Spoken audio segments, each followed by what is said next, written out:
All right, good evening, everyone. I am going to call our July 11th, 2024 Airport Advisory Board meeting to order. Lauren, would you mind calling the roll to kick us off, please?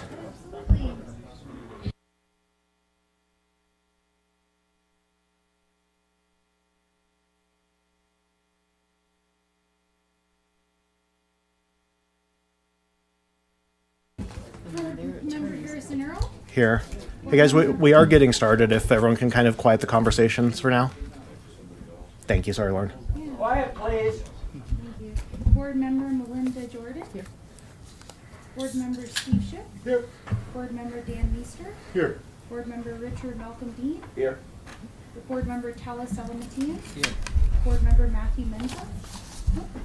Board City Council Marcia Martin. And Airport Manager Levi Brown. Here. All right, we have a quorum tonight. Thank you.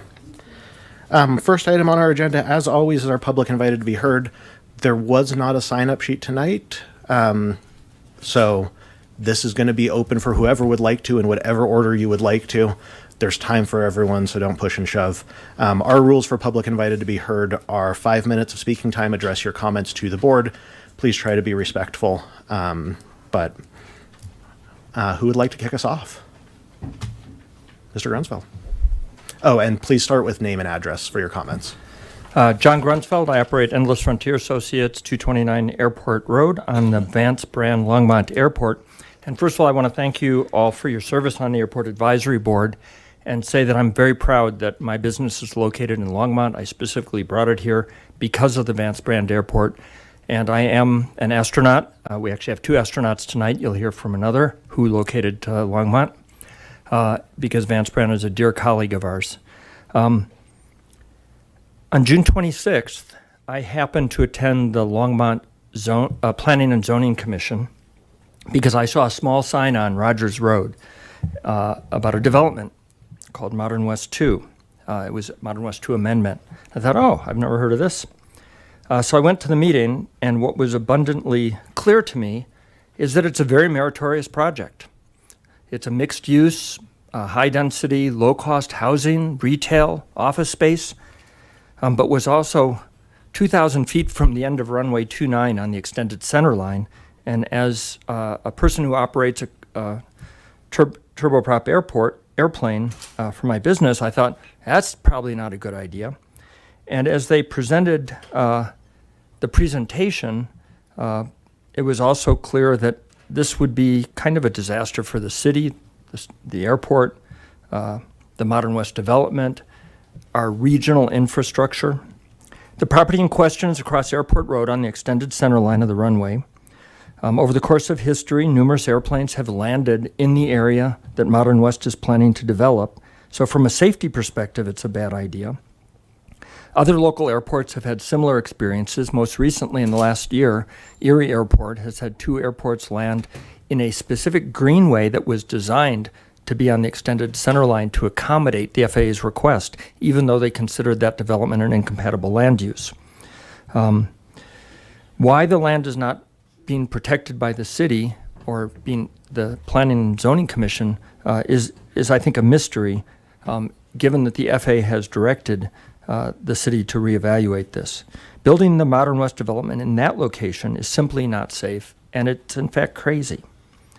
Our airport is part of a larger community, the local Front Range community. All of the airports are interlinked. It provides great economic benefit to Longmont, contributing over $68 million a year to the local economy, according to the Colorado Department of Transportation. It provides opportunities for young people to learn about aviation. You know, we have high school students and folks at the Innovation Center building aircraft. You know, where are they going to fly those aircraft? Our airport is about aviation, about aerospace, about the future, pilots, mechanics, scientific uses. It's a home for many businesses, from corporate aircraft operations like mine to scientific research companies. You may hear some of those.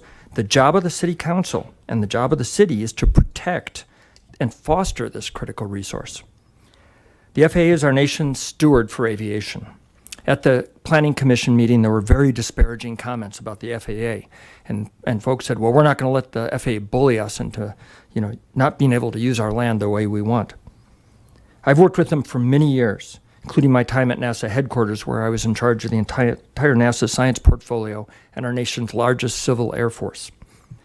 We're incredibly lucky in this country to have such an effective FAA with dedicated and talented staff. We have the safest airspace system in the world, and we owe a lot of that to the people who work tirelessly 24 hours a day, 7 days a week, 365 days a year to ensure efficient, effective aviation and aviation safety. They also provide the bulk of the funding for our nation's airports as part of the National Airspace System, of which the Longmont Airport is part. They also provide guidance on what is appropriate development in the vicinity of the airport, and specifically in the approach and departure ends of runways. We should listen very carefully to them. They have enormous experience. They know what they're doing. They're not trying to hurt us. They're trying to help us. At the Planning Commission meeting, the presentation did not consider the safety issues of locating Modern West at that location. In fact, the attorney for the development misled the commission, indicating the FAA had approved the development. The fact is the FAA doesn't approve land development. The FAA had sent a letter June 21st, 2023, and I got a copy today of another letter dated July 2nd, 2024, reminding the city that they have a contract with the Federal Aviation Administration in terms of grant assurances to keep that area effectively compatible use as a safety measure.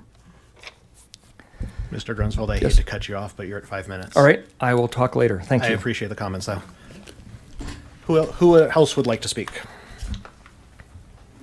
And please start with name and address. Bob Liner. We live in Berthoud, but we have a business out at the airport, Colorado Classic Aircraft. I'm going to surprise my friends by complimenting a neighbor city, Boulder. Something I don't do often, although our family was in Boulder County since 1858.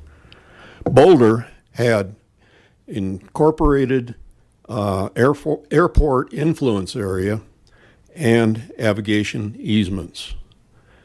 The influence area was an area of concern for aviation and required interaction with the airport manager and the users. We did that. We got that through with hearings that lasted until the early mornings, because we were always the last on the agenda, by basing it on aircraft incident locations mapped and noise measurements mapped. They had planned to put in a housing development at the west end of Boulder Airport. As a result, we got them to swap areas and move that north, and they put a soccer field, which is occupied less of the time, and at least offers a fairly open area and better chance for everybody if there is a problem. Boulder Airport is a vital link to the smaller airports in the area and nationally. Longmont has been not very diligent in promoting the airport. We had a small jet, an Eclipse, owned by Mr. Allen, Mr. Arnold, was well capable of transporting people efficiently across the United States as an on-demand air taxi. That is one of the uses. Is you want to go to Grand Junction, you want to go to some small town, Delta, you don't want to drive, you got a couple of people, it's more efficient to go by air. If you have 4 people in the airplane versus driving, it's cost effective. The vocational attributes have been mentioned. Yes, we have STEM schools here. Colorado has some STEM schools, and we've been working on sailplanes for that program. First year that they did that program, they graduated 42 students after their ground school and their flight instruction, and they have their sailplane ratings. We have uses going to ski areas, fishing, small airports again, with the animal rescue, patient transport. If you have to get a patient here or take them from here someplace else, and small airports are involved, this is part of that structure. Disaster, we've seen that. The military training and the private flights that are done in case of floods and fire. We need to have an aviation easement. We need to have an aviation influence area with requirement that the pertinent people, such as the manager, airport manager, be notified so that he can let us know about developments around the airport. Certainly multi-structure where they're proposing it, large, flat surfaces facing the air traffic. That's a good way to collect noise and noise complaints. You're building a situation that the city is going to not find very tenable. And the other thing I will read is from a lawyer, Steinbach, who was commissioned. Thank you, Mr. Liner. Okay. 5 minutes. All right. Appreciate Thank you.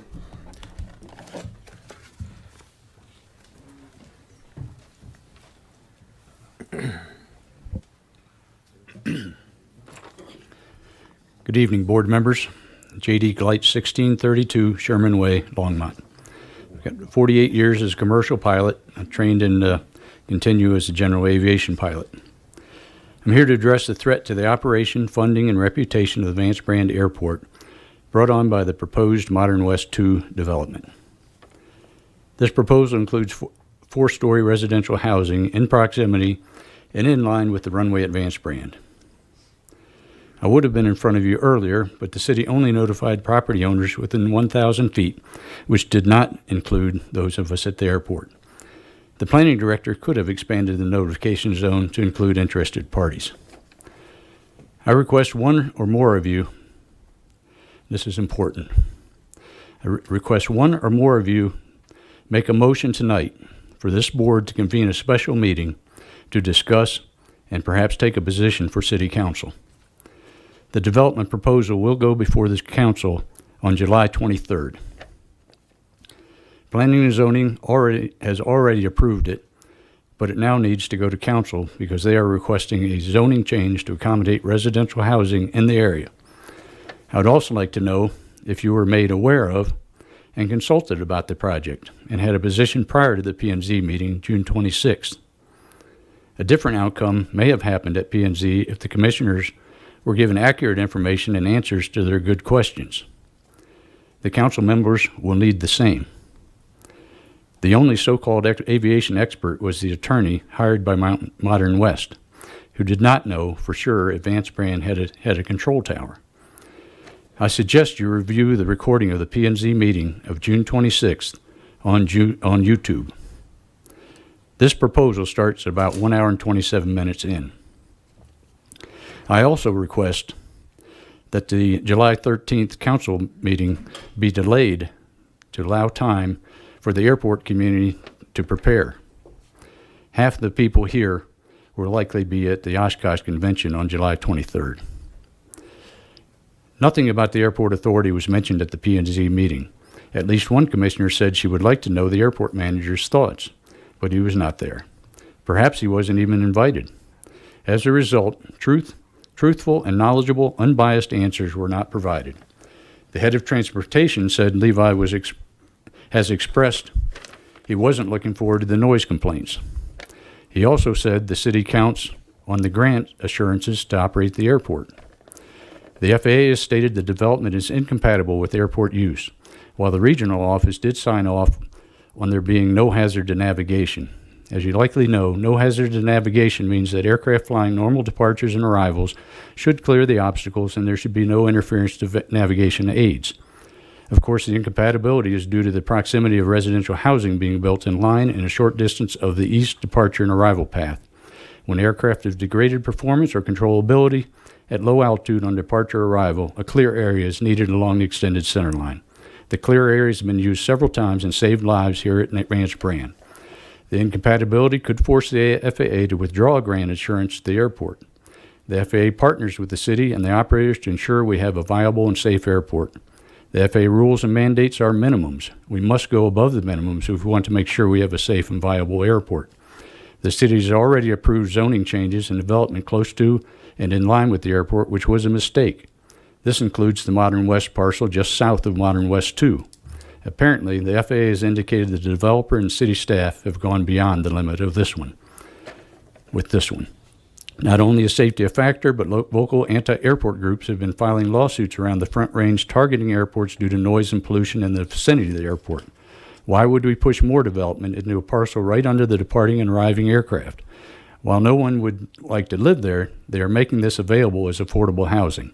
No one should have to live under low-flying aircraft in order to find affordable housing.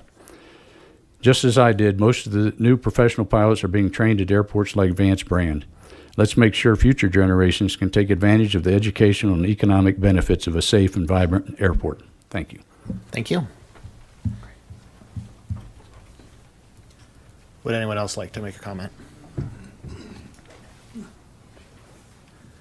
Hi, thank you for listening. My name is Jim Voss. I actually live in Boulder on Arapahoe Road, but I own a hangar at the Longmont Airport, so I have an interest in this matter. I'm fairly recent to the Longmont Airport. Only 9 months ago, I moved there from Rocky Mountain Metro Airport, where I was having some serious concerns about the safety of flying around there. It got so busy, and there were a lot of incidents that have happened in the vicinity of that airport. So I'd been looking for quite some time for a better airport and had found it here in Longmont and finally was able to acquire a hangar and move up here. I've liked the environment. It's a good one. When I heard about the development of an area just off the end of the runway, I thought, boy, that makes no sense to me at all. That's got to be a real safety hazard. And it was a concern to me at the time, since I felt like one of the reasons for moving here was to increase the safety of my flying. So I think it's a really not a good idea, and it appears to me from what I've heard, and I don't know all the details of what the city council has heard about this or the planning group, but it seems like they didn't have all of the information that they ought to have, and I truly hope that the advisory board for the airport will carry forward to the city council the concerns of the many people who are speaking tonight and others who are concerned about this development at the airport, and that you'll make a recommendation to them that is supportive of the airport, supportive of safety, and for maintaining our relationship with the FAA that's appropriate, so we can continue to get appropriate funding and help from them. So thank you very much, and I hope you will provide them with some good information and a positive recommendation for our airport. Thank you. Thank you. Oh, and I'm the other astronaut John was talking about. For your background. Good evening. My name is Rick Fowler. I live here in Longmont at 2533 Lanyon Drive in Longmont here. I've been a professional pilot for 47 years, and for 37 years of that time I've been a Part 135 air taxi owner and director of operations. Many of those years were here at Longmont. And for 8 years of that period, I had also been the chief pilot and for EMS operations, fixed wing operations for St. Mary's Hospital in Grand Junction. And I can't even describe how many times during those operations we had life-saving flights to just this type of airport, day and night, any hours of the day, that would not have any other means of rescuing a severely injured person and getting them to a trauma center in a timely manner, and in heavy weather as well. Had the option at heavy weather, which helicopters do not have that ability to fly into heavy or icing conditions primarily. One of the things about the conflict with a development, a large development on a final, is that the instrument approach into Longmont has a much lower minimum approach in difficult weather. So if an airplane is coming down to 700 feet above the ground and there's a ragged ceiling, it can be quite dangerous, if wouldn't be allowed, basically. And that's another thing.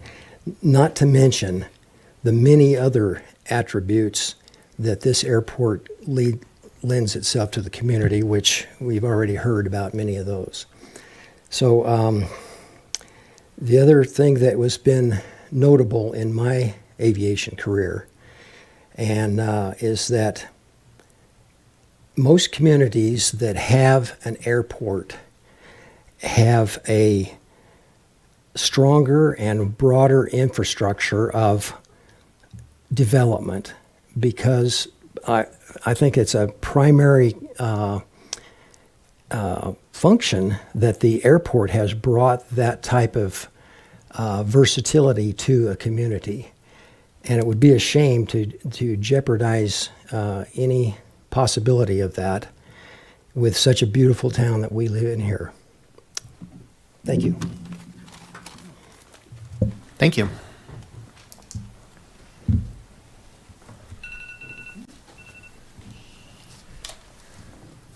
Hi, thanks for having this meeting tonight to talk about this, among other things. My name's Bob Freeman. I'm a former Longmont resident. I'm currently a two-hangar owner and a business operator at Longmont Airport. And I just have a few real brief bullet points that I want to put into the record. First of all, it's clear that the FAA has defined this as an incompatible use, this project that's been approved. The fact that it's been approved by the city of Longmont is in direct conflict with this FAA recommendation and analysis. The FAA is likely to review this, or to view this as a breach of funding contract agreements that have already been made, and therefore Longmont is very likely to be required to repay these funds or some portion of them. Future funding from the FAA is doubtful if this project goes forward based on this incompatible use. So future airport budgets will be challenged, to say the least, if we lose FAA support for the airport. Lastly, I think the financial damages to airport users, business owners, and leaseholders will likely result in a class action lawsuit coming from that group of people that are going to be financially harmed by the loss of funding from the FAA if this goes forward. And so I'm not quite sure how we arrived at this at the city level where this got approved. It feels to me like information wasn't completely provided to the city to understand the consequences of this approved project, and I hope that the Airport Advisory Board will make the city well aware of this, the implications of this decision, because I think it's going to harm a lot of people, and it's going to result in a lot of legal action on the part of the city and all of the people affected by the use of the airport. Thanks. Thank you.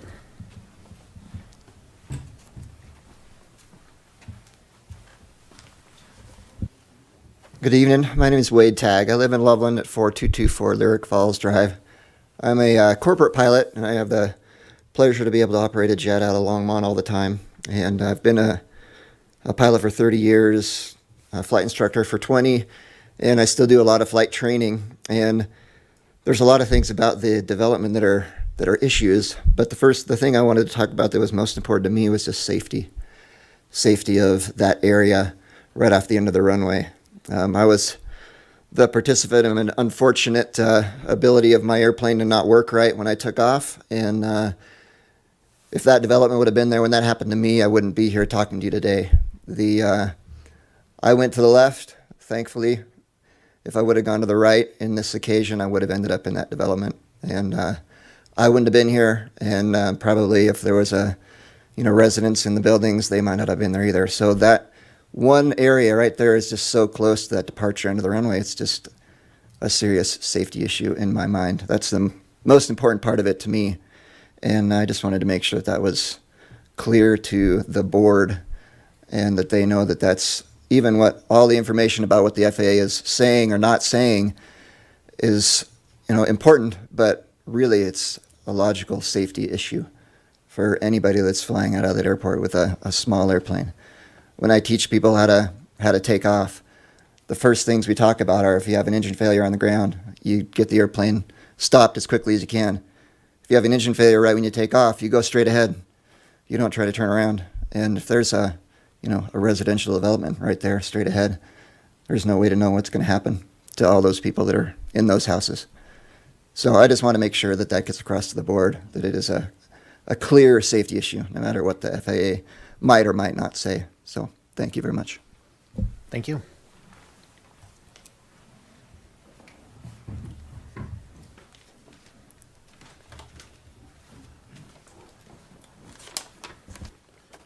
Good evening. Al Manley, 940 Rangeview Lane, Longmont, 80501.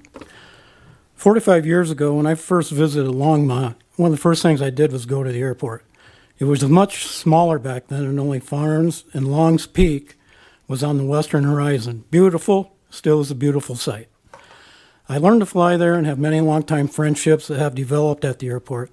The local EA chapter, which I'm a member of, has given approximately 700 Young Eagle flights. These flights are to introduce kids under 18 years of age to aviation. Sorry. It's okay.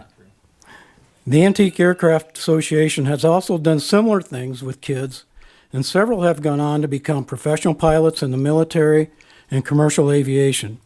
It is extremely hard for me to think that this amazing little airport, named after a Longmont citizen, Vance Brand, who became an astronaut, could be closed because of mismanaged growth by the city. The majority of professionals in aviation receive their introductions to aviation at airports like Longmont. This is a tradition that really can't be duplicated anywhere. Let's keep the tradition alive. Please consider sending a letter to the City Council that will oppose changing the zoning for the Modern West development. Thank you. Thank you.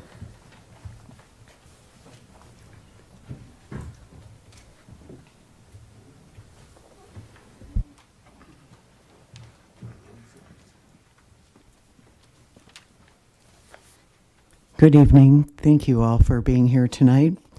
I'm actually coming to speak to you. My name is Stephanie Uhas. I live at 712 Collier. I'm a 25-year resident of Longmont. I don't have a space at the airport, but I'm concerned.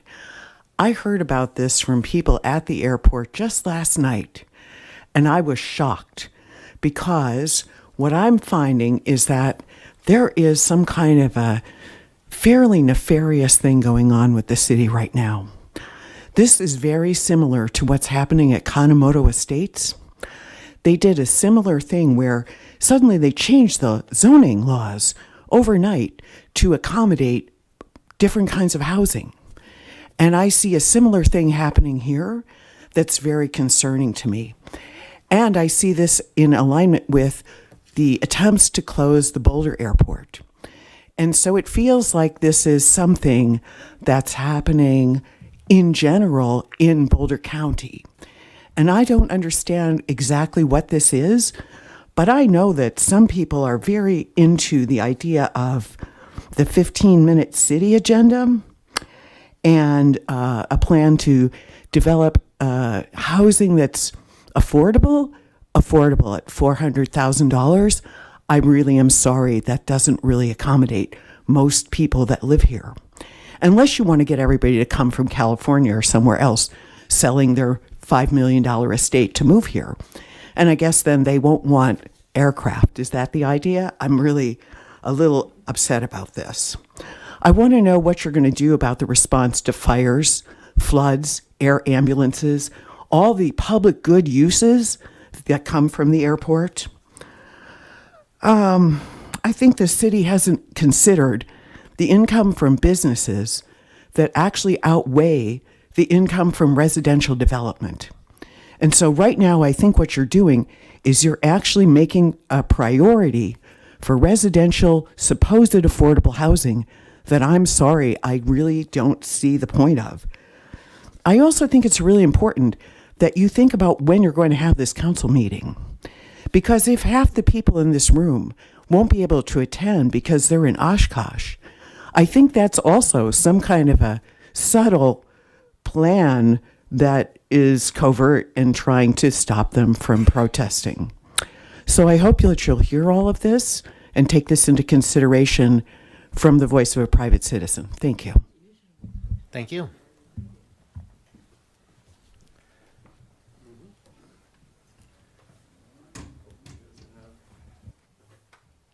Hi, thank you for having us here tonight. I'm Mary Sanchez. I live at 2255 Renaissance in Longmont, and I share a hangar at the Longmont Airport. You've heard people talk tonight, and you can tell the pilots are a very impassioned group of people, but safety is a big deal. And if you're putting residential structure right on the approach end, the departure end of an aircraft, it is an accident waiting to happen. You all drive cars, and you never know when you're actually going to have an accident or if you're going to have a fender bender. You don't predict it, you can't anticipate it, but it does happen to people every day.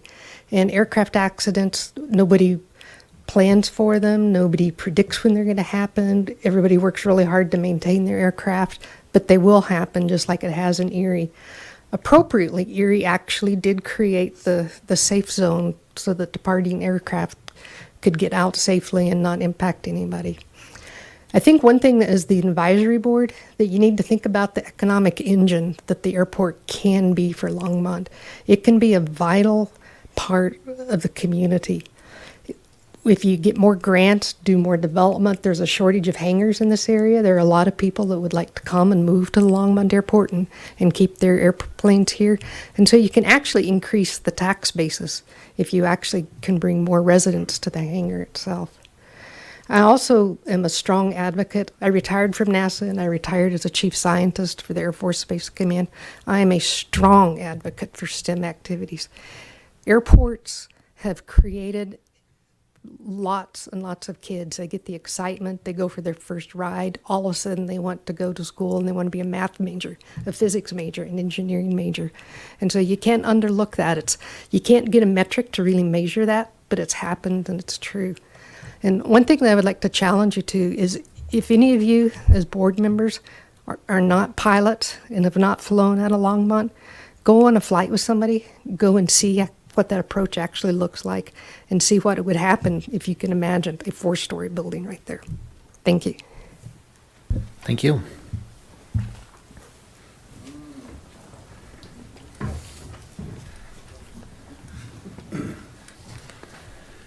Good evening. Arnie Vossenden. I own and operate a aviation research and development company here and in Dallas.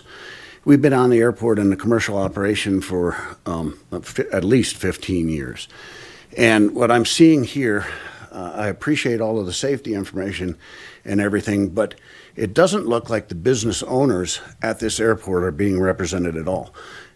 Some businesses that want to put an apartment complex, well, yeah, let's give it to them.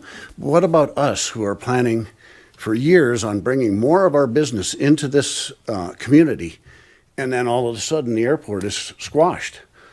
By doing this and removing the funding, they've shortened the runway, which had been talked about for years and years about increasing the length of the runway so that more viable jets and more business opportunities can come in. And then what does it do for us and the rest of these business owners here that are planning to operate out of this airport? And all of a sudden we get squashed. So that's my thoughts on that. And the other big issue I had is there was no notification of this. We get monthly meetings from the airport manager, and why were we not informed about the meeting and the zoning issues here? It's unconscionable that that would happen.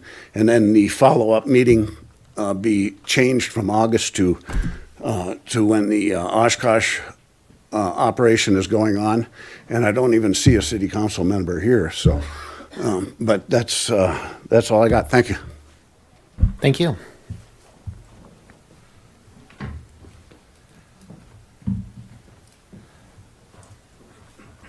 Hello. I know that the Airport Advisory Board isn't the entity that's trying to put Can you start this- with your name and address, please? Oh, yeah. It's Ken Buckspan. I thought you guys all know me. It's for the record. Yeah, okay. 3920 Iron Court in Longmont. Thank you. Okay, you're welcome. Anyway, I've been flying for over 45 years, and I flew for Continental and for United, and retired from United in 2017. Was mostly in Los Angeles and moved out here in '87.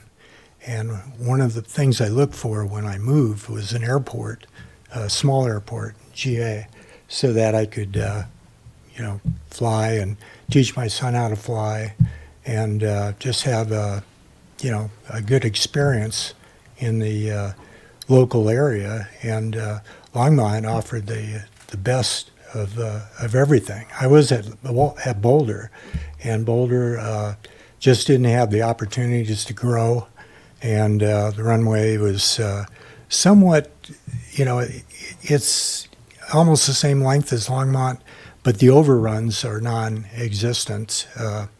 They do have the soccer field, but it's a tight pattern.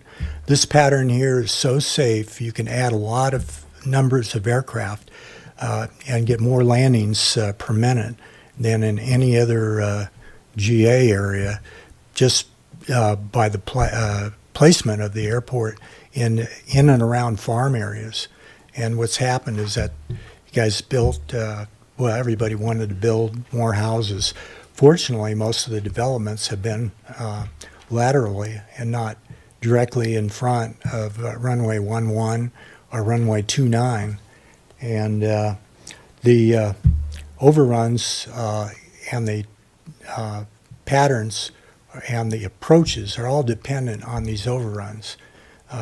Not to say that it's going to be used, it normally isn't, but there are a number of cases where the overruns have saved many lives, both on the ground and from the pilots themselves. You get a lot of options, and you remove the options, and then it becomes a rather dangerous affair to coming in and out of the airport. Let's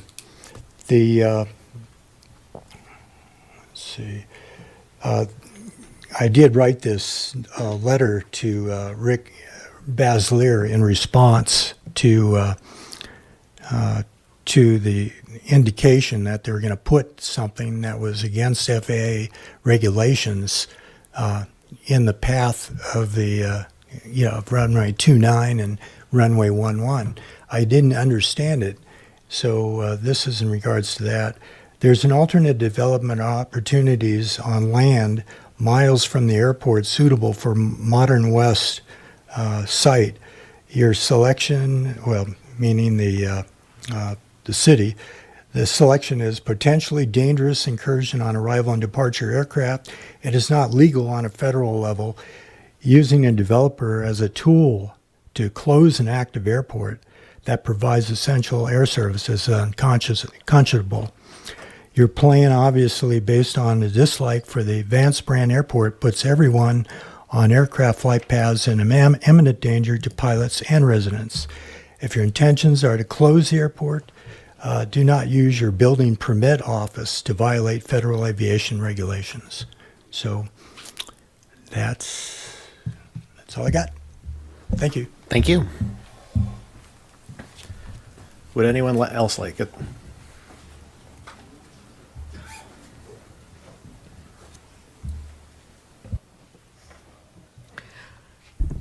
Carol Liner. We live in Berthoud. I'm the other half of the first gentleman that spoke. We have operated a business out at Longmont Airport for nearly a quarter of a century. We learned to fly there back in the late 70s, and when we decided to retire and pick up a retirement business, we chose to do it at Longmont Airport. We offer a service currently that is offered less and less around the country.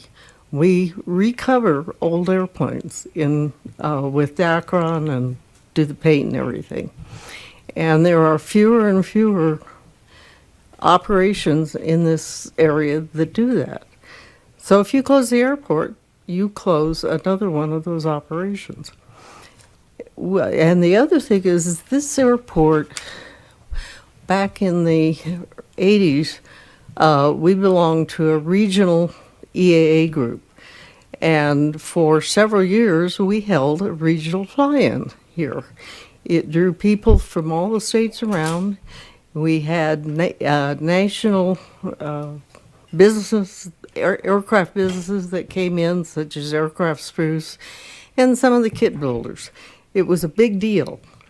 And I'd like to see that get going again. I understand the local EAA chapter has started that with just a local fly-in. But it really did help the airport, and people looked forward to it every year. It was a several-day event, and closing this airport doesn't make any sense at all. Thank you.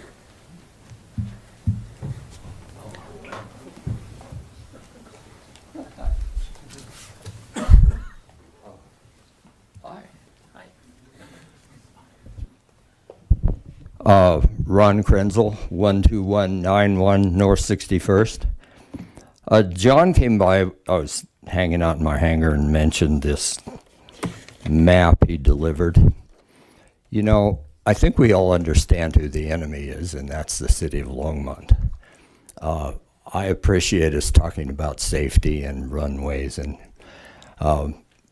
what bothered me most was when I heard John mentioned that they were going to build 4-story 2-before apartments right at the end of the runway.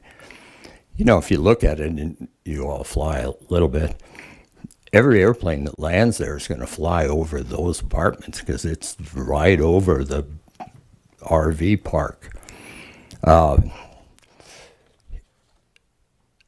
We've all discussed for years how we get the city of Longmont on our side, and it's never happened. I went and listened to the planning and zoning meeting. The person from the real estate or the development company, with her animosity towards the airport was just crystal clear. I think the attorney for the real estate development, as John said earlier, was just plain wrong. He misled the group. And I don't think they had done half the research that the woman from the real estate development said they had. They've been working on this a long time. Obviously, they built all those shitty houses in front of that.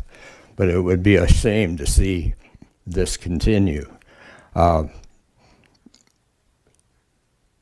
Honestly, I don't think you can stop these guys. They have this deal called Envision Longmont. It might be better called Nightmare Longmont. They have these. It was sort of fascinating how they presented this to the Planning and Zoning Board. They said we have this vision of this community with industrial and homes and shops.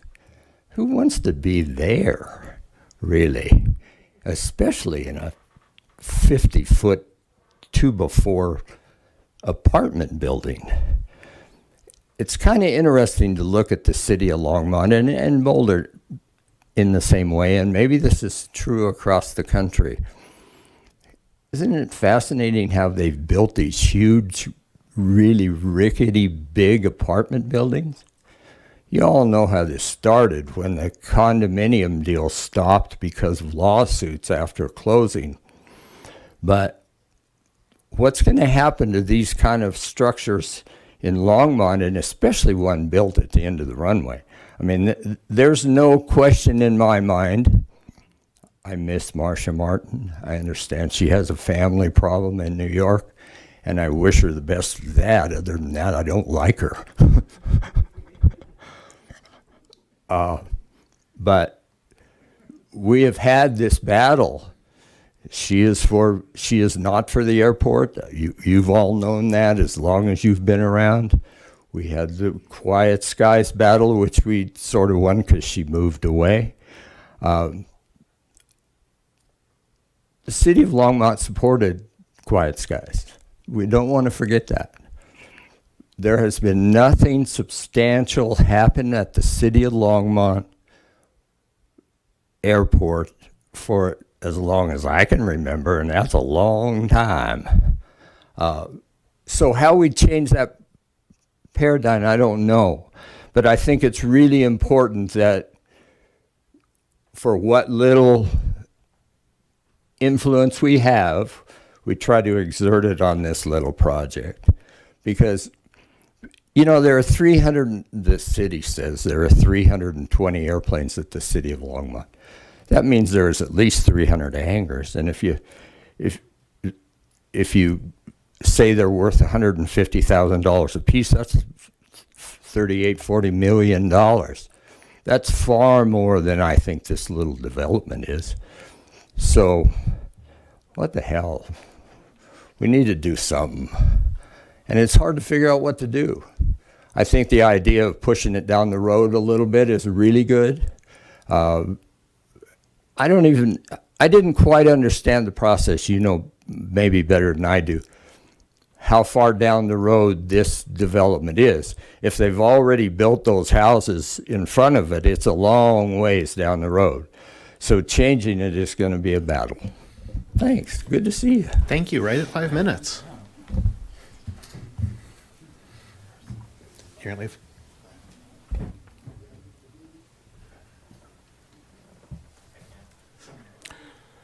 Hi, I'm Kevin Lundberg. I live west of Berthoud, 2525 West County Road 8, and I'm not a pilot, but my father-in-law was, and he had his plane there at the airport, and for many years. He actually passed away recently. Maybe you may have seen or heard of the missing man formation that several pilots did in his honor at his service here in Longmont. But the reason I'm here to speak is I'd like to speak a little bit from the perspective of a policymaker. I did spend 16 years in the Colorado legislature in the House and the Senate, and learned a little bit about what the responsibilities are for state and local government. And a very big important component is to maintain a good, healthy system of transportation at all levels so that the economy and the citizens can flourish. And I find it a bit inconceivable that this building project is contemplated that obviously from the testimony you've heard will jeopardize and ultimately probably destroy the airport here in Longmont. I would expect that the Airport Advisory Board in particular would understand those dynamics, and I look forward to seeing what you do. I trust, as the gentleman requested earlier, you need to pass a motion that says this is a bad idea. This shouldn't occur from the perspective of the airport in particular, but more importantly, from the perspective of the citizens, and not only in Longmont. I mean, obviously, I'm from Larimer County, but I recognize the necessity of this type of transportation system to be allowed to flourish, especially in the 21st century. I mean, you know, air transportation and all of the other elements that go into, as you've heard, are so essential for our communities and our culture today. So thank you very much. Appreciate your kind attention and look forward to see what you do with it. Thank you.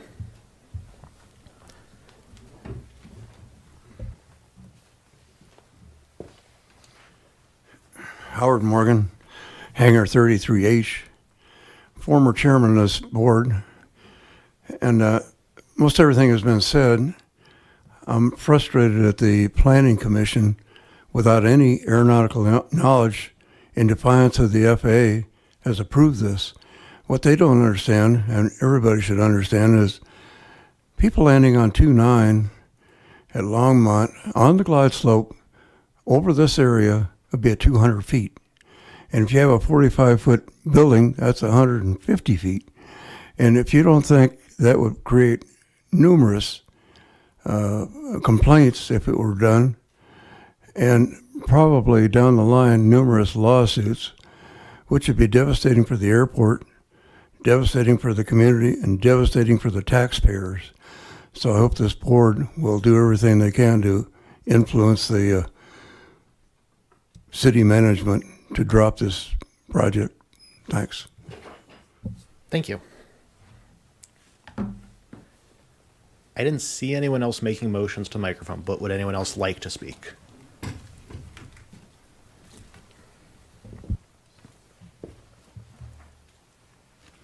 My name is David Schenk, H32C, 229 Airport Road. I urge the Airport Advisory Board, for all the reasons stated by previous speakers, to unanimously approve a motion requesting that the City Council not approve this zoning change. If they do not approve the zoning change, which is a requirement has to be done by City Council, it won't go through. I urge you, word a very strong denial of that change in zoning. Thank you. Thank you. Would anyone else like, please?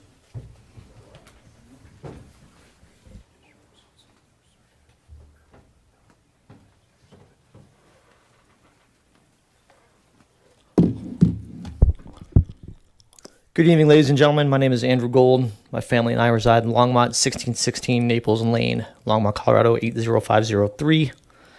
As I read through the City of Longmont's City Council priorities, one of the statements that struck a chord with me was a statement under the city's core services that said, like all foundations, these are often out of sight but essential. I consider the operations at the Vance Brand Airport as foundational to the continued health and future of aviation, with associated follow-on impacts to commerce, fire safety, air ambulance operations, etc. These downstream effects and their absolute connections may be out of sight, but are both directly related, and as mentioned in the City Council's priorities, quite essential. The pilots that operate large aircraft for airlines that we all enjoy get their starts at the Vance Brand Airport and airports just like it. Additionally, our children benefit immensely from the learning and growth associated with the Vance Brand Airport. The STEM opportunities provided free of charge from organizations like the Experimental Aircraft Association and others form the bedrock for future aviators, inventors, engineers, and mechanics. Things that not only provide incredible opportunities for future generations, but keeps our nation as the standard bearer for safe aviation operations. All this takes place at the Vance Brand Airport. Additionally, from a non-aviation perspective, the building of a multi-dwelling residence without additional infrastructure will only stand to create more congestion on the roads in Longmont, something everyone is frustrated by. My children were born in this city. I care about this city deeply. The airport's an essential part of the health of the city and should be given careful consideration and safety protections. Thank you. Thank you. Would anyone else like to? I don't want to cut anyone off.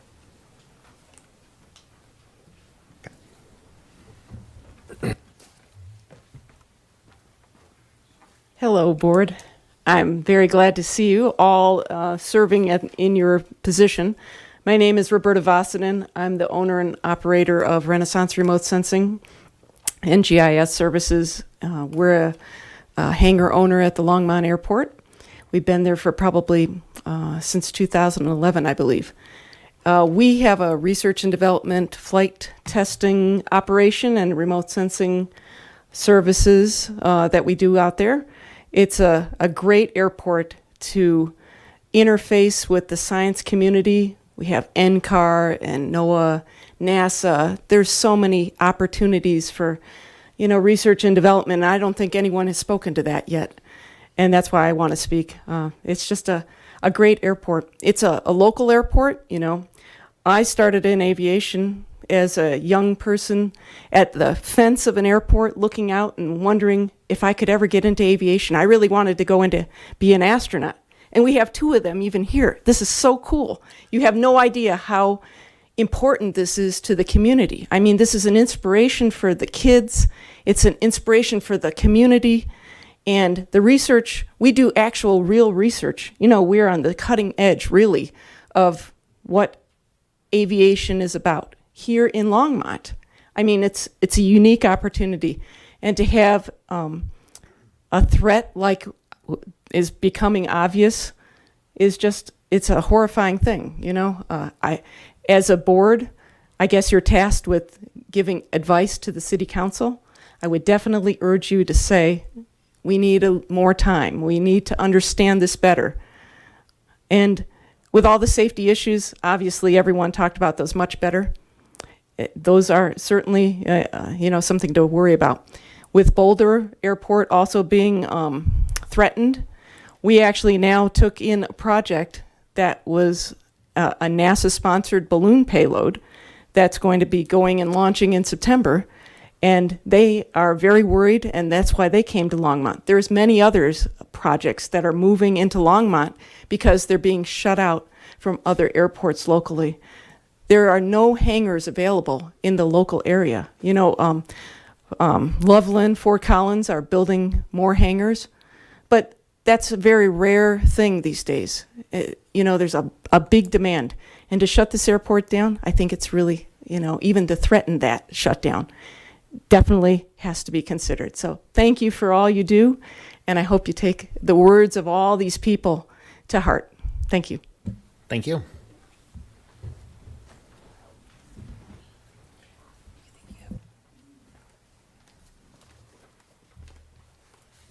Hi, my name is Elizabeth Basilier, and I am here tonight. My father, Rick Basilier, who I'm sure most of you are familiar with, could not be here tonight. So he asked me if I could come just represent his opinion that he is officially opposed to this development. I'm sure you all know he's been a pilot, has multiple hangars at the airport, been a pilot for 40 plus years, an instructor. And as he was discussing this with me and telling me about the project, the one thing that stuck out in my mind was the fact that there have been at least 2 crashes that he remembers about that is specifically on this property. And that was one of the things that he was really concerned about, is just loss of life and property damage that could happen. I'm sure he has many more issues with the project, but that was the one thing that stuck out in my mind when he was talking to me. So thank you. Thank you. All right, I'm not seeing anybody else, but anyone? Going once? All right, we'll close first public invited to be heard. This is going to be really frustrating, but we're going to have to talk through other things on the agenda before we talk about Modern West. Bear with us. We will get there. First thing on our agenda is approval of the June 13th, 2024 minutes. Board members, does anyone have any corrections to those minutes? And if not, entertain a motion to approve. Sorry. I think there was an exclusion for an action item for this meeting or perhaps future meetings to discuss potential new economic programs that would foster airport growth. I don't see it included, but other than that, I would approve. And of course, we don't need to take that up this evening, but No, understood. I think it should be certainly on future agendas. We had, page 2, line 22, this may be what you're referring to, Mr. Meister. Take a look. It says Levi stated that discussing the kind of business they want at the airport would be a good agenda item. Yeah, I took that more as a general discussion for the entire Okay. board. Fair. But Noted. I'll give him his due too. Simply because he and I both wore shorts this evening. It's too hot, I get it. Any other comments, changes on the agenda, on the minutes? Vice Chair Jordan. I found none, so I move that we approve the minutes as written for the June 2024 meeting. Is there a second? Mr. Dean. I'll second that. All right, moved and seconded. Any discussion on all those in favor? Say aye. Aye. Any opposed? All right, thank you. Minutes passed. Levi, updates from the airport manager for things that do not have to do with housing development, and we'll do that right afterwards. Right, quick updates. One of them actually does have to do with a meeting that I did, but there's a quick list ahead of that. Just want to give a very quick update on wildlife fence. The bids are in for that project, so currently going through that with the engineers. Looks like we did get some good bids for our wildlife fence completion project, so we should be moving forward with getting that completed. We've already got the resolution through City Council, so we're good to go when we actually to get the grant writ and stuff like that, so it should be good. Fire inspections this weekend. This is round 2 for fire inspections and hangar inspections out at the airport. Getting still pretty good participation from everybody. Continuing to hear really good things about the extinguisher service that we did for everybody, to a point where we did go ahead and do another extinguisher service out there called the Trident Fire Extinguisher Service out there to come with everybody and bring their extinguishers out, and got them a tag if they need be for that. So that's been well received. Last bit of update was I did CDOT called me last week, said that they wanted to do a meeting. They kind of indicated it would be about discussing the Modern West Peninsula project. So I did that meeting this morning. Was surprised to see David Ulane on that meeting. I didn't know that he was going to attend that. Director of Colorado Department of Transportation's Aeronautics Division. They echoed, and perhaps a slightly stronger tone, but essentially what the FAA was saying.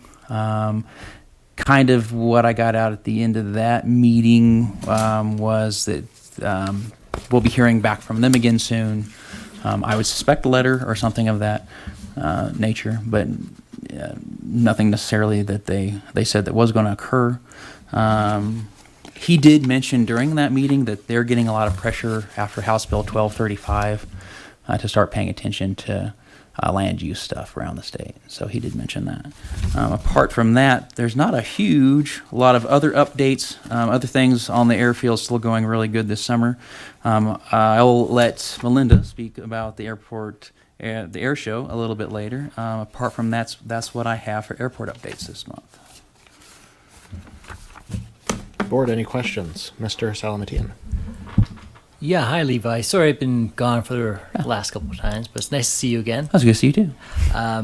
Did you speak with anyone within DOLA or Department of Local Affairs?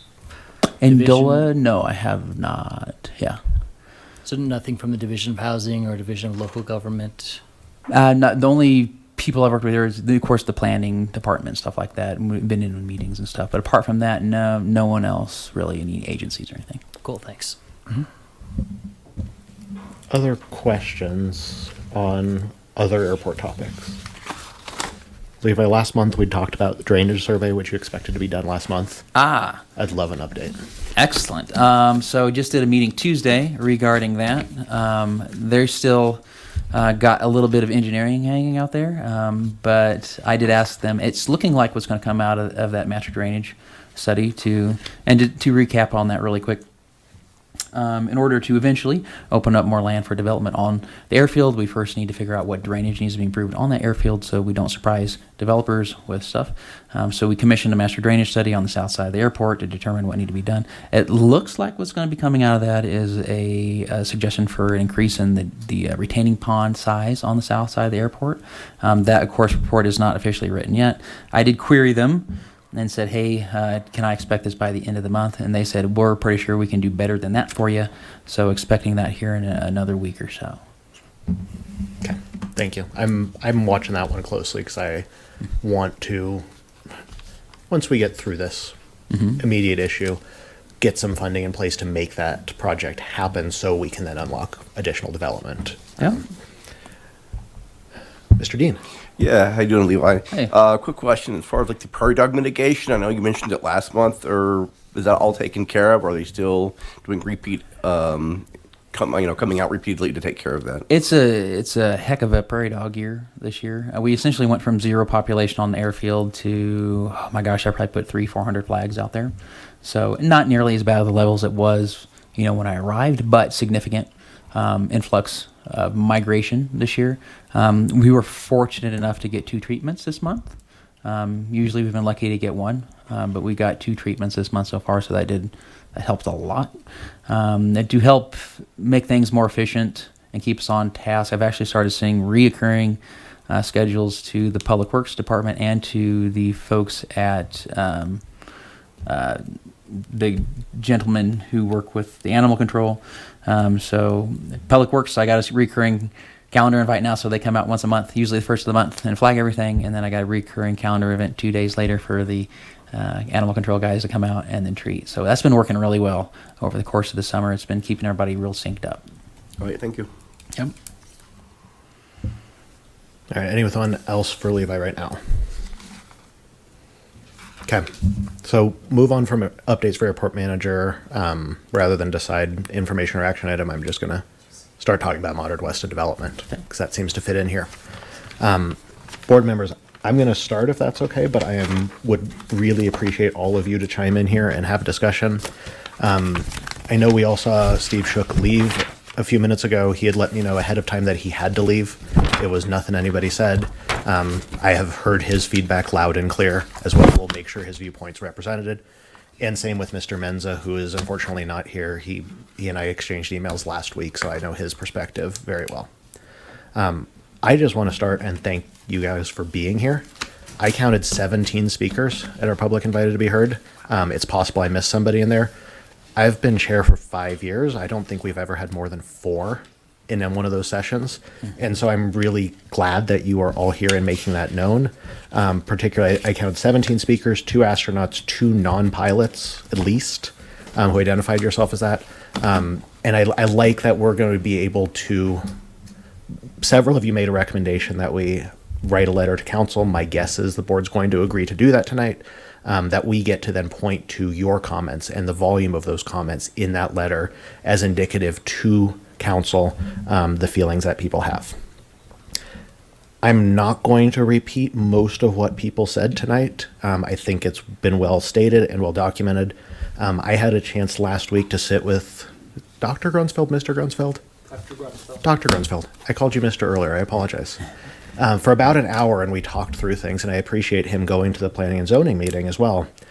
Something that he said to me showed me the visual. In the planning and zoning packet, there is an approach path visual with the blocks of the building. And he noted that it was something like a dozen feet above the building is the approach path. And I didn't believe him, frankly. I thought that was a little exaggeration. And it's a little fuzzy PDF, but you go in there and you measure it, it's right about dozen, 15 feet. It's a little hard to tell what it is, but the point is this is very close to those approaches, beyond when we talk about safety, beyond when we talk about noise, navigation easements. There's a lot here, and I appreciate all of you bringing it up. Board members, I would love to have comments from you and have a discussion here before someone proposes a motion of what we do. So I'm looking to you guys left and right here for who wants to kick us off, and it looks like Mr. Dean. Yeah, as somebody that's flown, it's been a long time since I've flown, but as somebody that's flown out of the airport, a lot of people who've complained don't even live right next to the airport. They live further up and over some of the other housing developments. Putting one at the end of the airport just makes no absolute sense. And one of the speakers made a good comment about the low-income housing. $400,000 really is not going to make much difference as far as it's just going to bring people here that have more money. So I don't really see a benefit to try to cater just like Boulder's doing. So I'm vehemently opposed they would even try to pass something like this or try to put something like this in. So, Mr. Meester. A couple of things that came up under comments, and I'd like to say this first. It's really nice to see all of you. Mm-hmm. Usually we sit in a room with nobody in it. And to see all these faces is very, very helpful. Thank you very much. I think this group did a more than superior job of addressing safety issues, and we're all concerned about that. I'd also like to let you know that, I've got a dog in this fight. I'm an hangar owner, I'm an aircraft owner, I'm a pilot. And I want to see no degradation of the safety and the vivacity of our airport. So please, continue to give your support as much as possible. Mr. Salamatian. Yeah, I would just like to echo what my colleagues have said about you guys all coming out. It's huge. I mean, being able to point to numbers and point to stories is going to really help your case. So thank you all for doing that.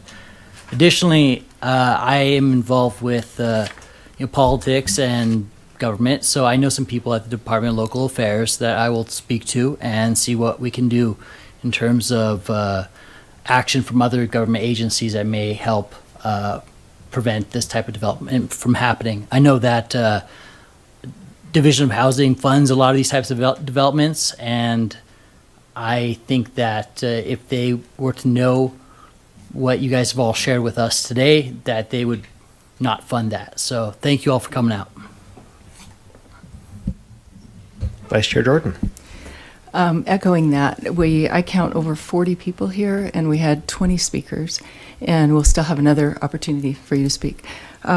Your input is vital because as you strolled in, I recognized a lot of you from the airport and figured I knew which side of the argument you were on. Did not expect unanimous support to the board to take action on this. My questions are, we were aware of Modern West, the original development. It's further set back. This land has always been up for years. It was tied up as storage units, and so we shot down the fire trucks. As you go up into Loveland, I can't think of the name of it now. Firehouse, I think it is, and they would raise the booms on the fire trucks. So we said, fine with storage, but you can't put those booms in front of the runway. And then it changed hands several times to Castle Keep, and they were going to have turrets, and we got the turrets lowered. And then the last go round, they had a huge landscape plan that you'd come in on a curving road, and it was very attractive with trees and lighting.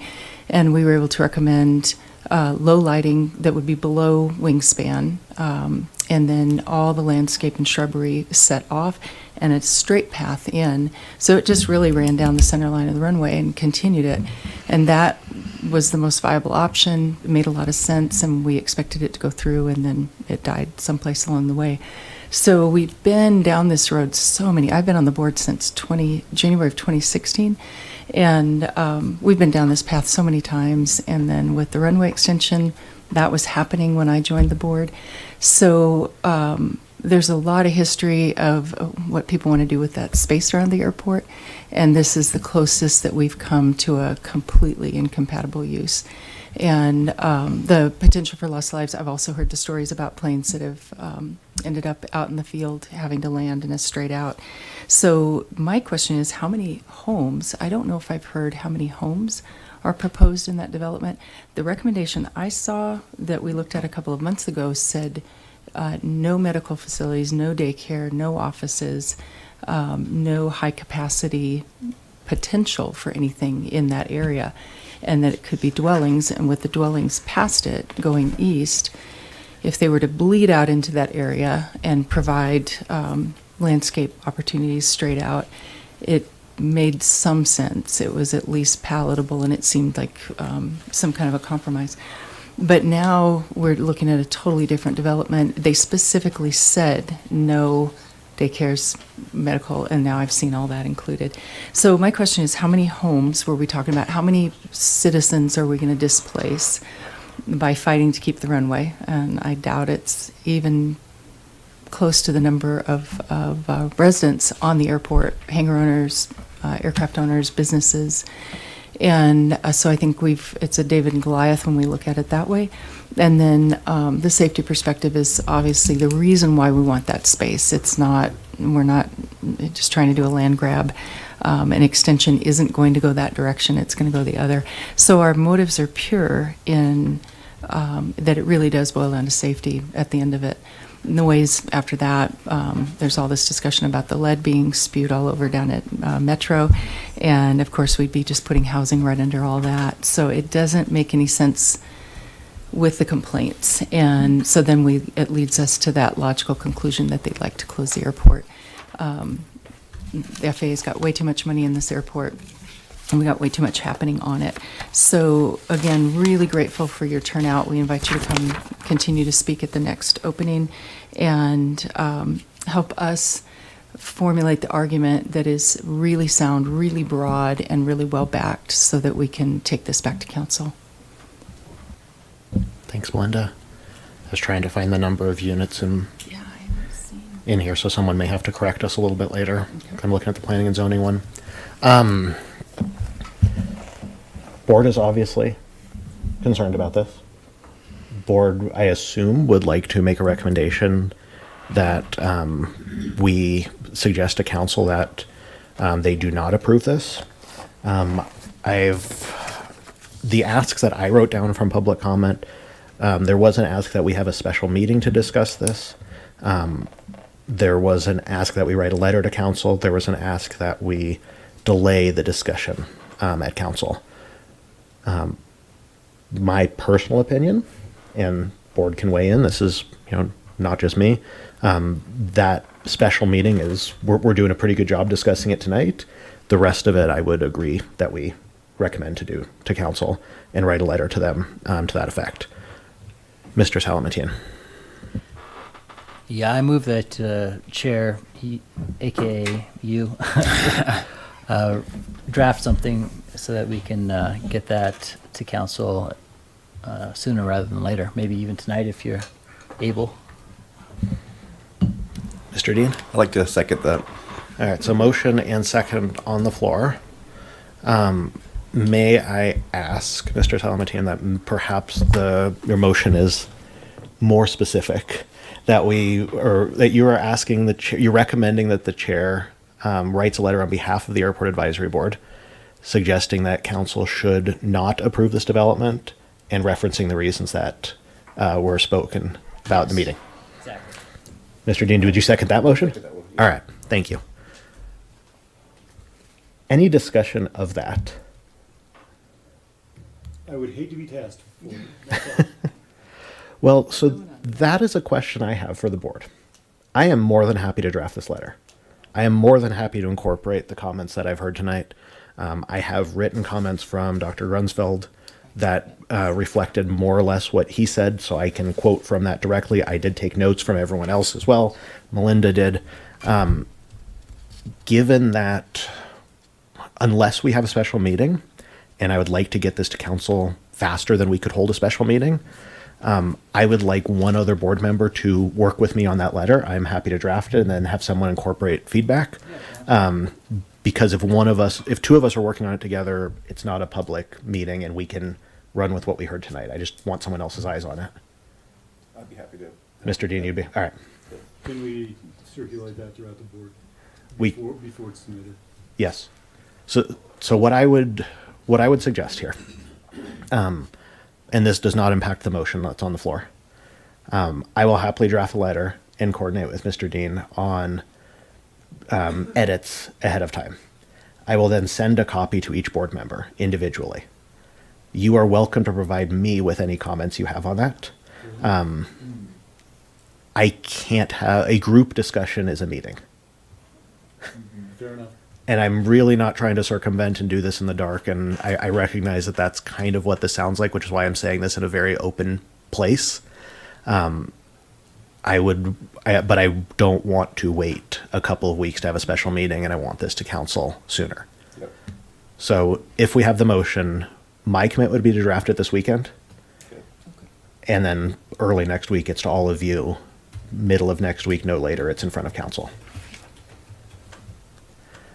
I saw someone who wanted to make a comment, and that we don't have a mechanism under our rules to do so. I apologize. This is kind of a flaw of the Roberts Rules of Order for this kind of meeting. We've been advised that we really just can't do that until the final public invited to be heard. Board members, thoughts on this approach? Vice Chair Jordan. I thank you for being willing to do it. I did take notes with all the speakers and would be glad to provide you with this in a typewritten form to support what you're doing. Thank you, Melinda. That would be great. Mr. Meester. I think I agree with the approach. It affords everybody who sits on the board an opportunity to preview whatever the comments are and perhaps offer a little bit of opportunity to edit, and that way we can quickly get it to the city council. Mr. Salamatine? Yeah, I like the approach. Let's do it. For anyone here who has other feedback that you either did not talk about in your first public invited to be heard, or that you will not talk about in the final public invited to be heard, which is about to happen, feel free to reach out to me individually. I'm happy to incorporate your feedback to the extent I can. I will reflect the wishes of the board in what we've discussed in that letter, but I am open to any wording, any suggestions on how to do that. Motion on the floor. Any further discussion? All those in favor? Aye. Any opposed? Okay.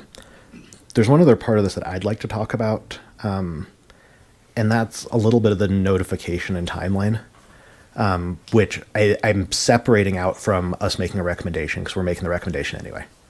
Done. We've approved that. Levi, I've talked to you about this for about a year, back to when the FAA raised the initial question. I know Marcia Martin, who would be here tonight if she didn't have a family issue, has been aware of it for that time as well. I don't know exactly other conversations that have taken place along the way. This did come up in a city council meeting in May, I'd like to say, when we talked about navigation easements. I made comment at that meeting in the public comment period supporting those navigation easements broadly. Board members, if I forget, please remind me to come back to that topic. I want to come back to that. I did not know it was going to planning and zoning when it did.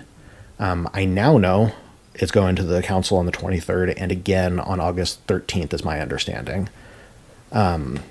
So for anyone who can't be there the 23rd, it is a two-part process to get the approvals. I will put in our letter the note about the dates. I can't say that they're going to do anything with that, but it is both the 23rd and the 13th for everyone's knowledge.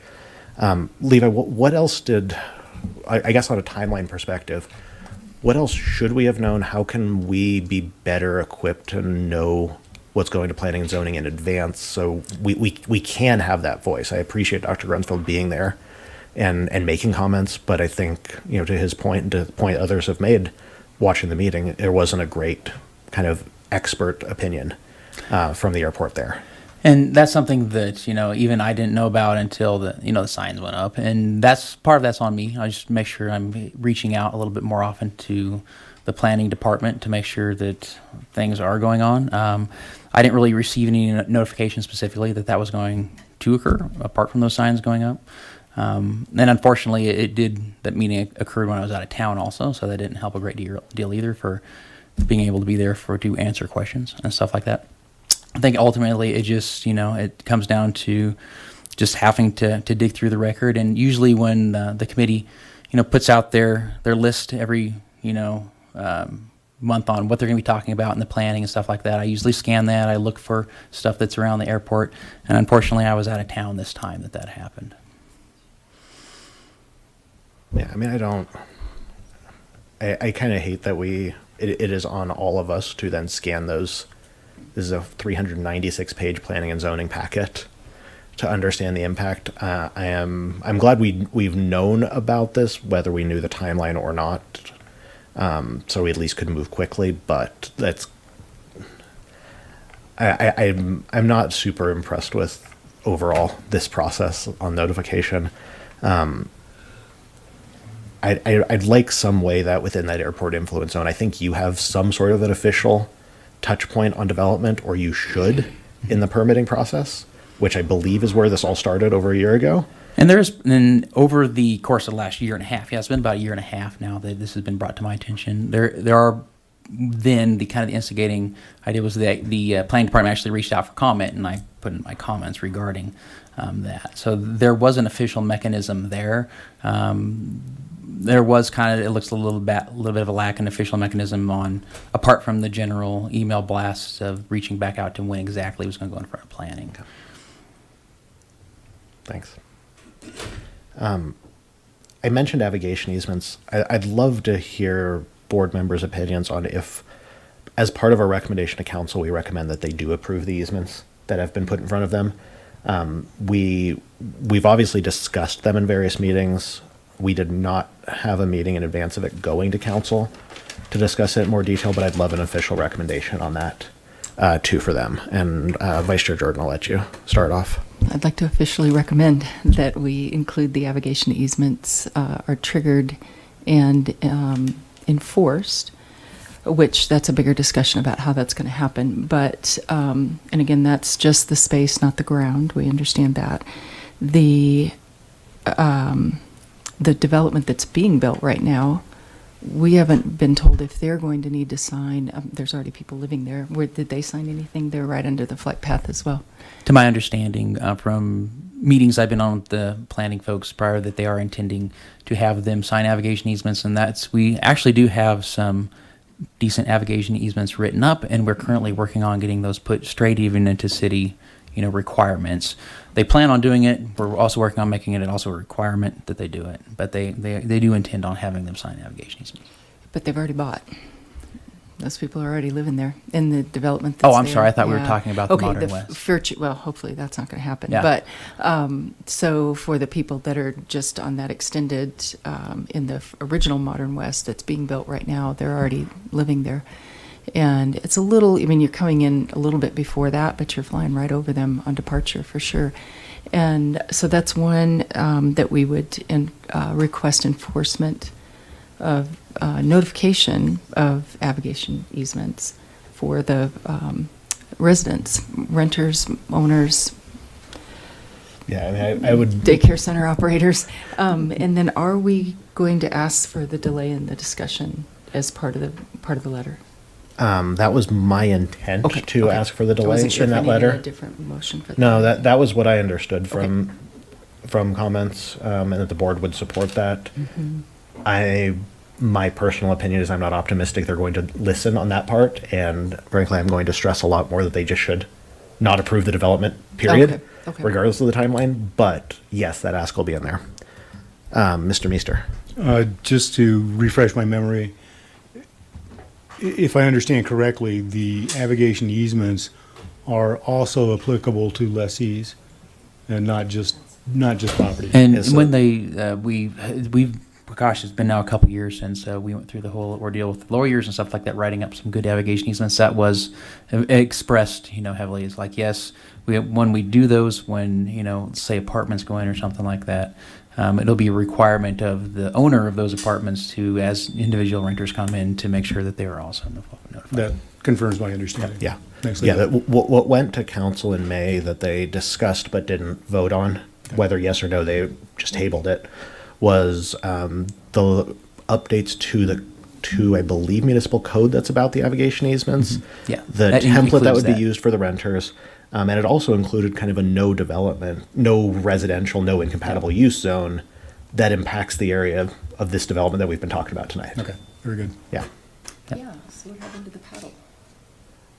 I mean, that's part of why I want to have an official statement on that, because we haven't to date said something officially about the navigation easements that have been proposed. Notably, they don't apply to developments that have been in the process before those get approved, so they don't directly impact Modern West 2, but from a policy standpoint, I'd still like to see those in place, and we'll carry out the recommendations about the development.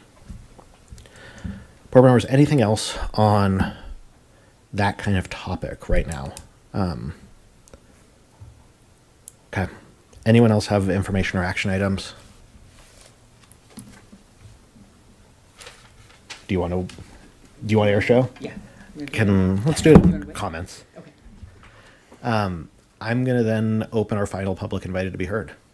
Same rules apply as before. 5 minutes. Please start with your name and address. You all have done an amazing job addressing comments to the board and keeping respectful. Please continue. Well, I'm no expert at this, but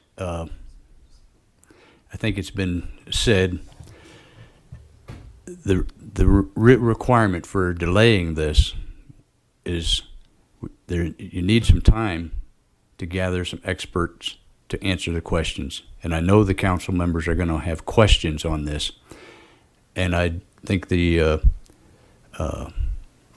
letter saying that you don't support them continuing with this is very valuable.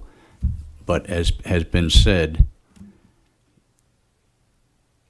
things are being run a little bit strangely here. And I think they're going to treat you as advisory. And they're going to want to make the decision. And the only decision they can make in this regard to this, as I understand it, is the zoning change.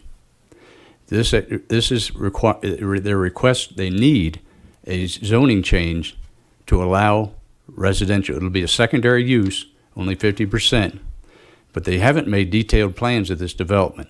They have said they'll probably do a 4-story, and they get the 4th story because they're building the affordable housing instead of going cash in lieu. But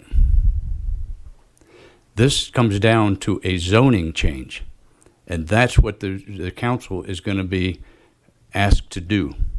And they're going to have safety questions just like the P&Z did, and we may be able to help you. Talking about John particularly, he has some good people. But you need the FAA there. Probably they're an unbiased. That'd be great. But there are other people that are more unbiased and knowledgeable than this lawyer hired by Modern West. That's probably going to be their expert witness again. So we need a delay. We need time to get expert witnesses. That should be in your letter, that you need time to get some people that can give them good answers.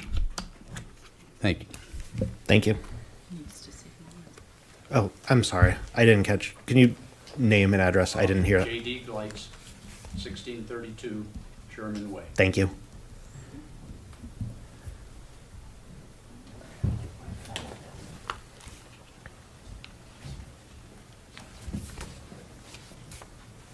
I didn't really want to talk to you. I left my phone up here. No, I've got my glasses. I'm doing good now. But seriously. We know who you are, but can you say it anyway?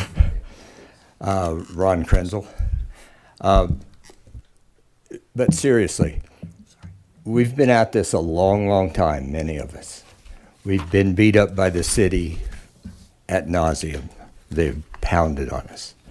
But I think we all know how wonderful and loving and important the Longmont Airport is. Unfortunately, the city government doesn't know that. This is the busiest non-towered airport in the state of Colorado. And it's probably the largest one, I don't know, but it is unquestionably.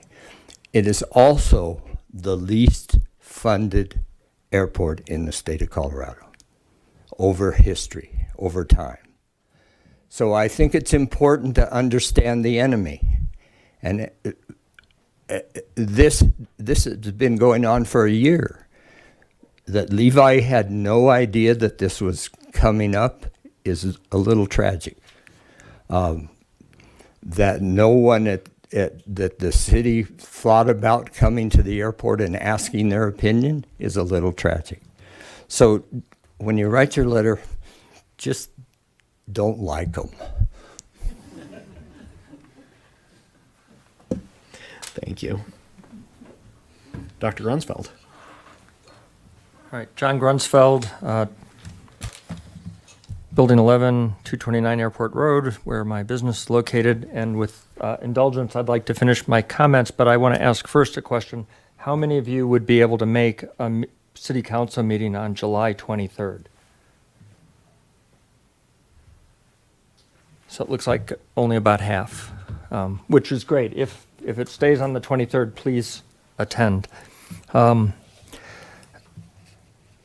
Thank you, Mr. Earl, for zooming in on that PDF of the diagram that shows what the FAA requires you to protect in airspace, which is a 40-to-1 slope, which indeed, as you pass over what Modern West is proposing, aircraft would only be 10 feet above the top of the building.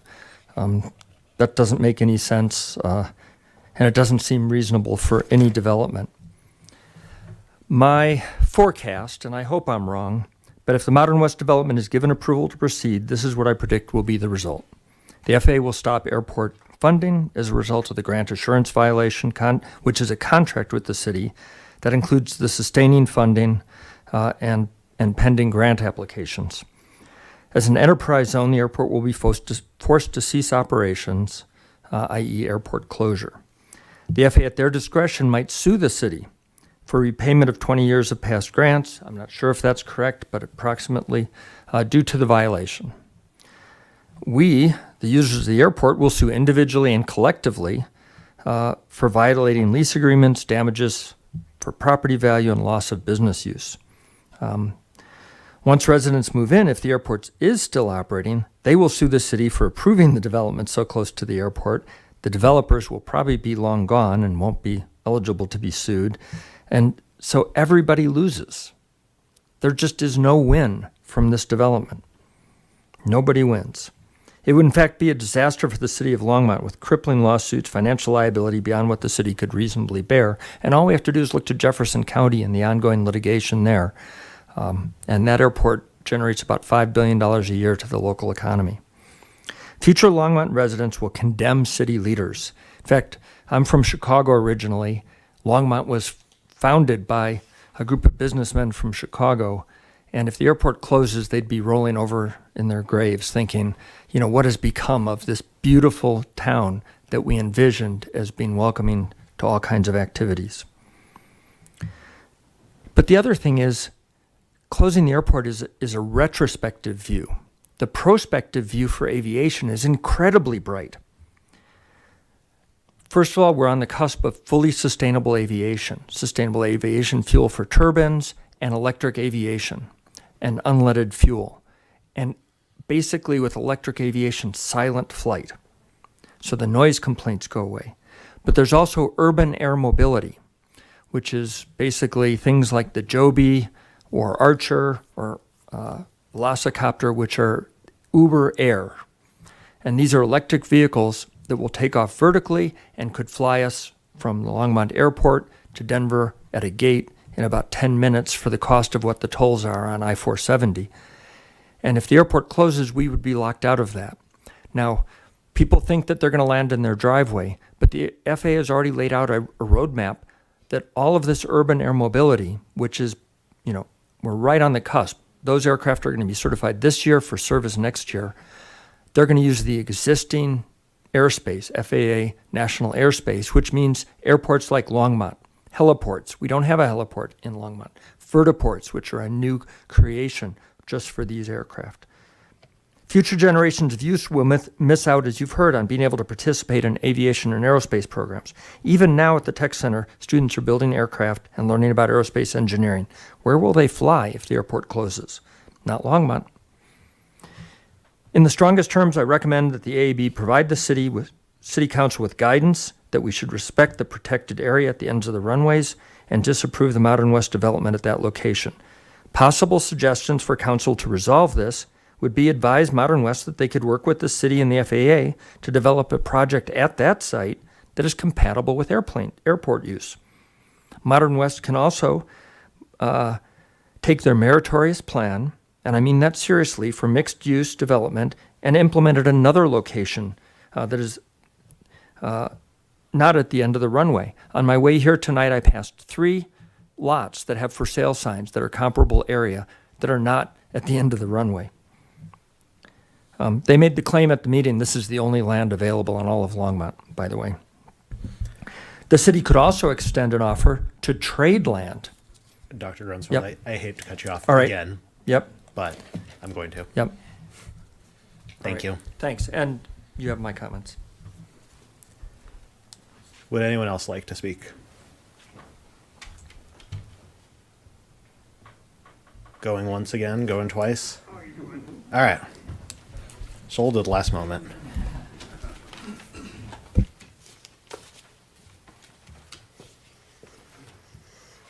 Hi, Mike Hickman, 4013 Hawthorne Circle, right under downwind for the runway, and I moved there because of it. I love it. Love the airport, love aviation. Air Force Academy graduate, 14 years Air Force, commercial pilot, 40 years total flying. It's all about asset development. The city thinks they have an asset to develop, but they're ignoring the biggest asset that's been in front of their face forever, and that's the airport. I raised an asset with my beautiful wife. Yeah, my son. So my son is one of the newest airline pilots for Frontier Airline. The next time the council gets on a Frontier Airlines flight, he started in Longmont, putting a personal tone on it. He did all of his flights here. He rescued over 700 dogs, cats, other animals from Texas, Oklahoma kill shelters, bringing them to rescues here. That's how he earned his flight time. Worked his butt off, and it all becomes a part of the airport legacy. I'm here on behalf of him, on behalf of his friends, on behalf of the youth, the people who fly with the EAA, the boys and the girls, the high school students, to tell the city council that this has an importance greater than they understand. And that's all I've got. Thank you.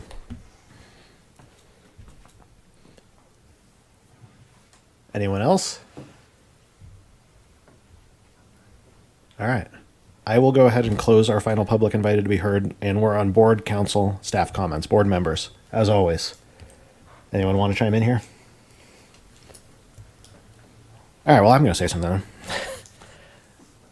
You've heard this already from us, but I'm just going to reiterate it, that I appreciate all of you being here and making your comments tonight. I would encourage you to also be at the city council meetings on the 23rd and August 13th to the extent you can. I would encourage you to share what you've shared with us, the personal connections, what the airport means beyond, a place for some of us to have airplanes and fly, the economic impact, the education impact, research and development, all of those things I would encourage you to talk about. This is my opinion here. I am generally a pro-housing person in Longmont. Many of you know I ran for city council, and one of my things was a pro-housing platform. I am not going to make a comment to council that is against housing broadly. I think this is a pro-housing council. I would encourage you to stick with the airport in this location rather than housing generally in your comments. You, of course, can do whatever you would like to do when you talk to them. This is just me saying my perspective. But I'm focusing on the airport. I'm focusing on the safety, the incompatible use, the FAA funding, and that when I'm talking to city staff. And I will be having conversations with anyone on council that I can to express that ahead of time as well and incorporate the feedback from folks tonight. Speaking of other members of council, Marcia not here tonight. I know all of you saw you know why she's not here. There was an article in Himes Call about it earlier this week. Just again, a personal comment. I wish her and her family well. I am communicating with her about this as well. She knows that we're talking about this. She will have a full recap in her email tomorrow from me as well. I've told her that as things come up that she needs to be aware of from these meetings, she'll know about them. So I'm going to hold that up for her. That's what I have. Melinda, I know you have air show. And Vice Chair Jordan will just let you have the floor for anything else. You could also you've taken notes, you wrote things down, you had it in your phone, you can convert that into a message to your council representative and or to the city, and then share any other information if you didn't speak or you didn't get a chance to say everything you wanted to. I'll give you an easy way to add some comments would be the website for the air show. We have a contact us button. You can use that and submit stuff if you thought of something afterwards or had additional thoughts. We can filter that back through because we're managing all that as well. Well, not all of us, but we do have a website for the air show. So you've said some really intelligent, well thought out, impactful observations and points of your own personal point of view, the contributions at the airport, as was said, just things that council doesn't have a way to understand. And you've articulated it beautifully, and I'd love to see you go ahead and take those notes and put it into something in writing to your council representative if you live in the city. You can direct it to the airport manager or use the website. www.longmontairshow.com. You can use that, contact us if you want to submit anything there as well. I'm the director for the air show. We are having an air show at the Longmont Airport, if you haven't heard, September 14th, 2024, long awaited. We were supposed to be in 2020. Last one was 2018. We're every other year. We have a large group of an events team that's all volunteer driven. We're into the last 64 days. I think the ticker on the website reminds me every day, so I'm starting to lose sleep. We have an organizational meeting this Saturday at Levi's office. Thank you. And August 10th will be our last kind of an open meeting, and then we go into regular, just dialing in the details at a more logistical, granular level. Pretty much everything has been being worked on for 6 years, but actively for over a year, 18 months. We're still seeking sponsors. We are still seeking exhibitors, people to promote the air show, just you guys word of mouth. Volunteer groups, if you've got groups of people that would like to come volunteer on the day of the show or day before for setup. You get community service hours. I will sign 100 forms for community service, and it's a good way to get a chunk of time because anything you do there is going to be 4 hours, 6, 8. If you stay for the whole thing, 12, 14, 16 hours. So you can knock out all your requirement if you need to. We have been meeting with all of our large organization groups, fire, police, cadets, sheriff. So we've been attending those meetings, Malcolm and I have, to go through our pre-briefing with them and then make plans for our walkarounds at the airport. So we'll start to move into that.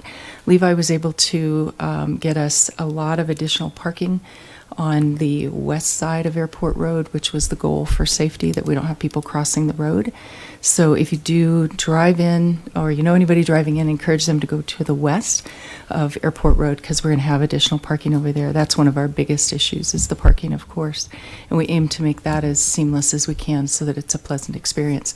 The air show starts at 7 a.m., pancake breakfast from the EAA. We roll into air show expected 11 to 1. We have a high caliber air boss, good announcer, some great shows that we have retained. And then some are volunteering, some we've hired out. Some of you are in the room that are going to be performing. And we are still inviting input on flyovers. I'd like to see the flight schools. The theme is Future of Aviation, so it is really in line with everything that's being talked about here about the future. So we're still looking for e-flyers and the flight schools to fly over some of their fleet to show the public. That can be before and after the airspace closes. There are going to be flights for hire in the Sonoran Beauty. They're going to be up with that and doing flights. So it'll be where in the past our air show was more of I always kind of equated it to the fair. We had a variety of vendors and it was sort of a community event. We're dialing that in more to education. We've got the colleges present, the FAA, Wings Over Rocky, exploration of flight. The STEM Innovation Center is our anchor in the education zone. They'll be there with their bus, the drones, the RV that they've built. It's going to be really an impressive show of that. You'll still have the vendor row coming up with exhibitors there. And then we'll have the field open for Colorado Historic Society is bringing in about 20 planes. They'll bring them in, land them, and be there for judging. We'll have flights going on, skydiving, then the air show where the space will be closed for the demonstrations. Then we'll reopen and look to have a very busy airport for the rest of the day. We're keeping it open until 5 this year. We usually close by 3. We're staying open until 5. We have food trucks, hopefully enough food. We ran out of food last time because it was just well attended. We had over 5,000 last time. We expect 5 to 7 this time. So food trucks, we've got a beer garden that's going to be serving. Last call will be 4:30. And then we have Unauthorized Absence, which is a local band. We'll be playing about 1 to 4:30 during the show in the afternoon after the air show is commenced, or has concluded, sorry. Robust program, come in at any point during the day. We'll have the secure bicycle lot where you can put your bikes in and get a check tag and keep your bike secure, burly backpacks that are too heavy. Not your children, but anything else. And then we called it the kids zone in the past, but now it's really the education zone because we have brought in the colleges. We're kind of bringing the age group up a little bit and representing that used to be kind of a daycare center where we had them do balsa wood airplanes and little activities, but we've brought that up to the education with STEMIC being the anchor there, the innovation center. So it's really a showcase of what's happening at the airport, what's happening with our school district and the aviation schools around here. Ames won't be able to participate. They've got something up at FNL, but Spartan will be there. Metro State will be represented. Dagmar Kress is going to be flying. So we have just a fantastic program. Encourage, if you know of anybody that would like to be a cash sponsor or an in-kind sponsor, there's still a lot of spots to fill to feed the volunteers. We have over 125 volunteers historically. It'll be higher this time. And so we solicit your support for the show. Again, longmontairshow.com. You can use the contact us. There's a volunteer button as well, but you can use that to communicate with us. And we just appreciate that we're looking forward to throwing it. And then we've got plans to just roll it out in 2 more years, get back on our 2-year pattern that we used to be on. So really appreciate you marking that on your calendar to be here. School will be back in session, so we expect a higher student population. We used to do this in June on Father's Day, which was blazing hot historically, and it was this year again too, so we're glad not to be doing that. So just come out. It's going to be loud and proud, and we are aiming to put on a really good show for the public.